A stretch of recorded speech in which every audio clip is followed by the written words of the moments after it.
teman-teman, bertemu lagi dalam cerita Donghua Qiaoyan episode 60, di mana pada kisah sebelumnya, atas permintaan Qiaoyan, Ratu Medusa bergabung dengan guru obat untuk melawan pengawal Wu dari Istana Jiwa. Tidak disangka, pengawal Wu malah meledakkan jiwa Yun San. Dengan gelombang jiwa yang mengerikan itu, dia pun menangkap guru obat. Qiaoyan pun mengejarnya tanpa peduli dengan konsekuensinya. Tapi pada akhirnya dia kembali sadar atas nasihat Medusa.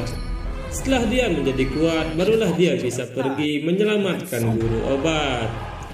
Seiring dalang utamanya, Yun San telah dibunuh. Qiaoyan membuat keputusan untuk membubarkan sekte Yunlan. Semua dendam antara Qiaoyan dan sekte Yunlan akhirnya berlalu. Saat itu, di rumah keluarga Qiaoyan duduk dalam kemarahannya, mengingat saat-saat gurunya ditangkap oleh Istana Jiwa. Qiaoyan berpikir untuk membalas dendam suatu hari nanti kepada Istana Jiwa. Tapi tiba-tiba, kedua kakaknya Qiao Ding dan Qiao Li datang menghampirinya. Mereka mengkhawatirkan Qiaoyan yang telah lama mengurung diri. Mereka tidak ingin terjadi sesuatu kepada Qiaoyan karena Qiaoyan merupakan orang terpenting dalam keluarga Qiao. Qiaoyan pun menanyakan tentang kondisi sekte Yunlan yang dia minta untuk dibubarkan.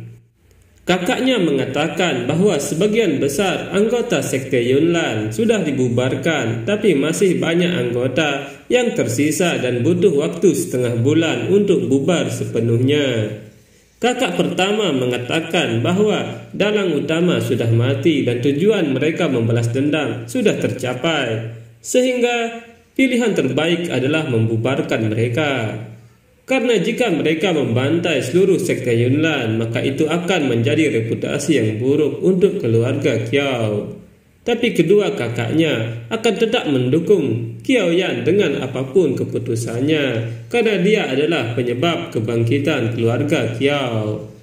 Tapi apa yang dipikirkan oleh Qiaoyan adalah mempelajari dengan cepat cara membuat penawar pil penguras nyawa, karena waktu hidup untuk kakak keduanya tidak lama lagi.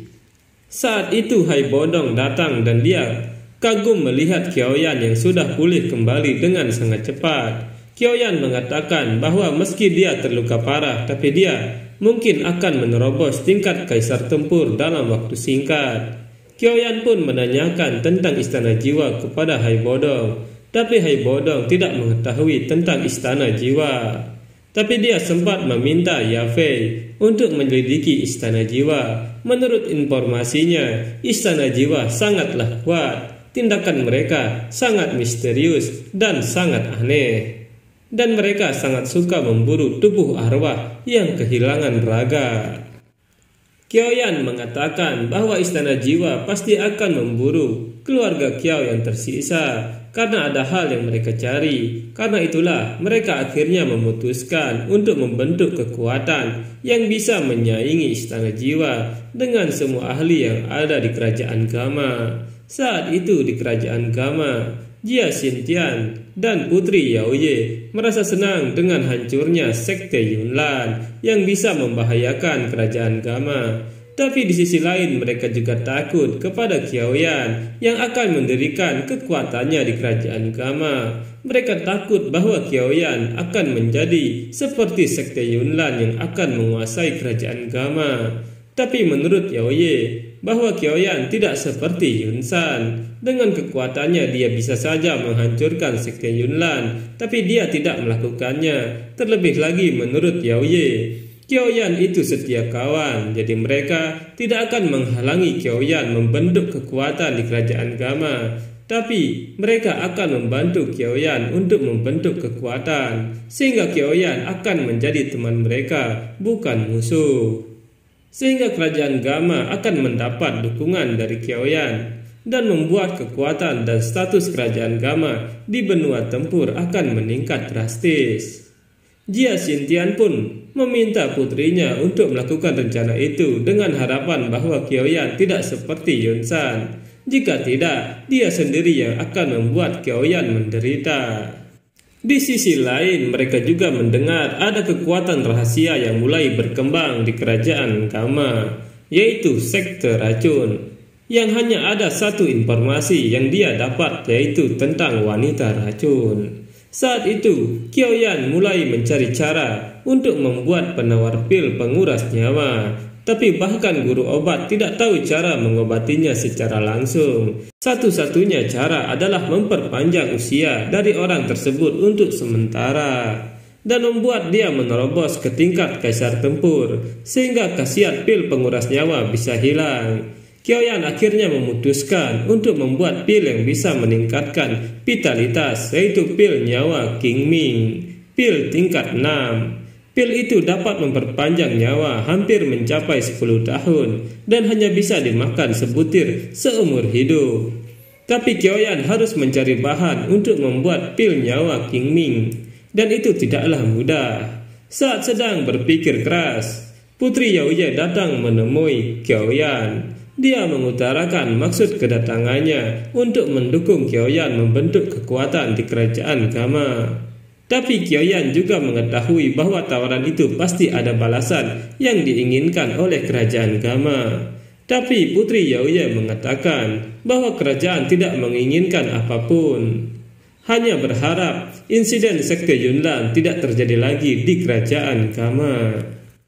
Mendengar itu, Qiaoyan mengatakan bahwa Putri Yaoye tidak perlu khawatir karena dia bukanlah Yunsan. Selama keluarga kerajaan bukan musuh keluarga Qiao, maka dia pasti akan membalas bantuan dari keluarga kerajaan. Sebelum pergi, Yaoye memberikan hadiah dari Jia Xintian berupa bahan untuk membuat pil penyembuhan. Setelah kepergian Yaoye, Qiaoyan dan kakak-kakaknya menyadari bahwa keluarga kerajaan sangat khawatir bahwa mereka akan menjadi seperti sekte Yunlan. Tapi Qiaoyan bukanlah orang yang tidak tahu balas budi. Dia pasti akan melindungi kerajaan Gama karena telah membantunya. Mereka kemudian mulai mendiskusikan untuk membentuk aliansi dan merekrut banyak ahli untuk memperkuat aliansi. Tapi saat sedang asik berbincang, Nalan Yanran datang untuk menemui Qiaoyan. Nalan menyampaikan kepada Qiaoyan bahwa gurunya Yun akan pergi dari kerajaan Gama dan ingin bertemu dengannya untuk terakhir kalinya. Qiaoyan kemudian pergi ke sekte Yunlan bersama Nalan dan dia melihat sekte Yunlan yang hancur. Nalan menanyakan apakah Qiaoyan sudah puas dengan apa yang telah terjadi dengan sektenya. Tapi Qiaoyan mengatakan bahwa dia berharap Nalan melihat saat keluarga Qiao dibantai oleh sekte Yunlan, apakah dia masih bisa berbicara seperti itu. Nalan terdiam mendengarnya dan dia berkata bahwa dia menyesal telah membuat keributan di keluarga Qiao. Qiaoyan mengatakan bahwa tidak ada obat untuk penyesalan di dunia ini, jadi jangan mengungkit peristiwa yang sudah berlalu.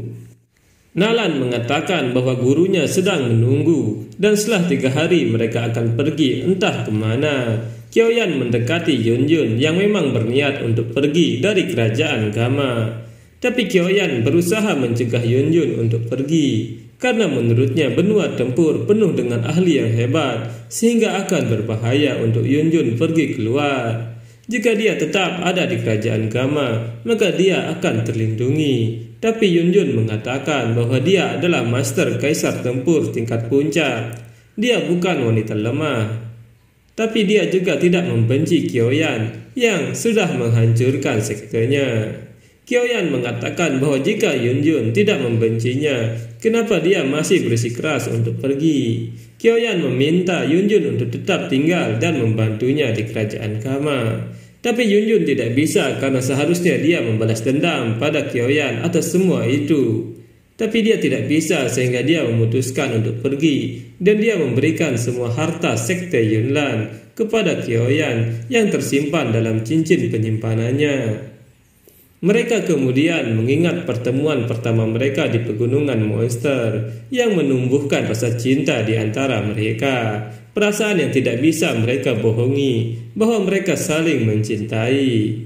Tapi karena pertikaian keluarga, mereka harus berpisah dan berjalan di jalan mereka masing-masing. Sekian kisah Kyoyan episode 60. Kita akan bertemu lagi dalam video berikutnya. Bye-bye.